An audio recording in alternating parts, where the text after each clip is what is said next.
ప్రతి సమస్యకు పరిష్కారం ఈగలై ఛానల్. నమస్కారం, ఈగలై ఛానల్కి స్వాగతం.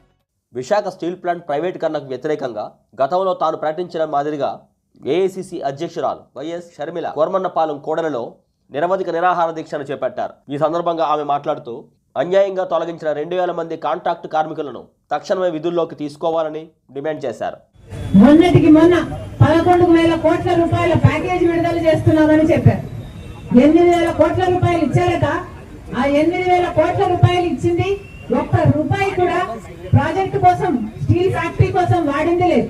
ఒక్క రూపాయి కూడా ఉత్పత్తి పెంచుకోవడానికి కానీ, ఎక్స్పాన్షన్ కానీ, కార్మికుల జీతాలు ఇవ్వడానికి కానీ, వాళ్ళ వెల్ఫేర్ కానీ ఒక్క రూపాయి కూడా ఇచ్చింది లేదు. 11,000 కోట్ల రూపాయలు 8,000 కోట్ల రూపాయలు వచ్చింది.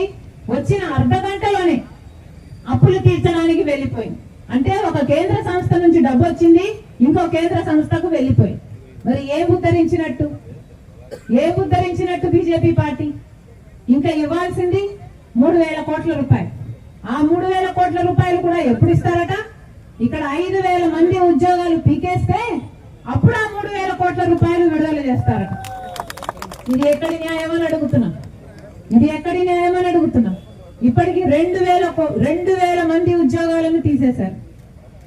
ఒకరు కాదు, ఇద్దరు కాదు, 100 కాదు, 200 కాదు, 2,000 మంది ఉద్యోగాలు. అంటే వాళ్ళ కుటుంబాలు వాళ్ళ మీద ఆధారపడి ఉంటాయి.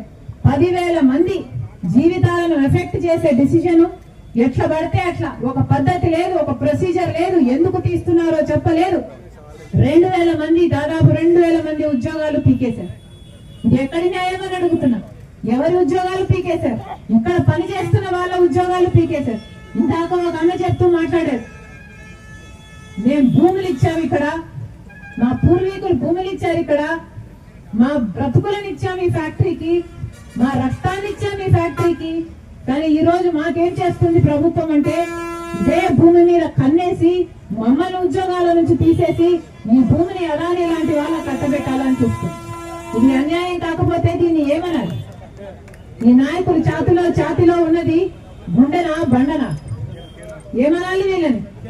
మానవత్వం ఉంది అనుకోవాలనా? 2,000 మంది ఉద్యోగాలను తీసేశారు. ఇక రాబోయే 2-3 నెలల్లో ఇంకో 3,000 మంది ఉద్యోగాలు తీసేస్తారట. ఈ 5,000 మంది ఉద్యోగాలు తీయకపోతే అసలు ఆ 3,000 కోట్ల రూపాయలు ఇవ్వరట. ఎవరు డిసైడ్ చేశారండి? ఎవరు హక్కు ఇచ్చారు మీకు? అసలు చంద్రబాబు గారిని కూడా ప్రశ్నిస్తున్నాం. మీరు ఈరోజు ముఖ్యమంత్రిగా ఉన్నారు. ముఖ్యమంత్రి స్థాయిలో ఉన్న వాళ్ళు ఒక సంస్థలో 2,000 మంది ఉద్యోగాలను తీసేస్తే కనీసం స్పందించాల్సిన అవసరం లేదా?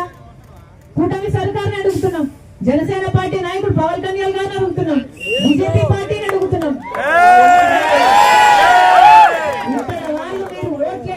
ఇక్కడ వాళ్ళు ఓట్లేస్తే మీకు అధికారం వచ్చింది. ఇక్కడ పక్కనే ఎమ్మెల్యే ఏమో జనసేన, ఇంకొక ఎమ్మెల్యే ఏమో టీడీపీ. మరి అలాంటప్పుడు ఒక్కరైనా వచ్చి ఆదుకున్నారా? 2,000 మంది ఉద్యోగాలు పోతే ఎందుకు రాలేదని ప్రశ్నిస్తున్నాం. ఇదే కూటమి సర్కార్, ఇదే చంద్రబాబు గారు ఇచ్చిన మద్దతుతో ఈ రోజు బీజేపీ అధికారంలో ఉంది. అసలు చంద్రబాబు గారు మద్దతు ఇవ్వకపోతే బీజేపీకి అధికారం వచ్చేదే కాదు. కానీ ఈ రోజు బీజేపీ కేంద్రంలో అధికారం ఉంది అంటే దానికి కారణం మీరు వేసిన ఓట్లు.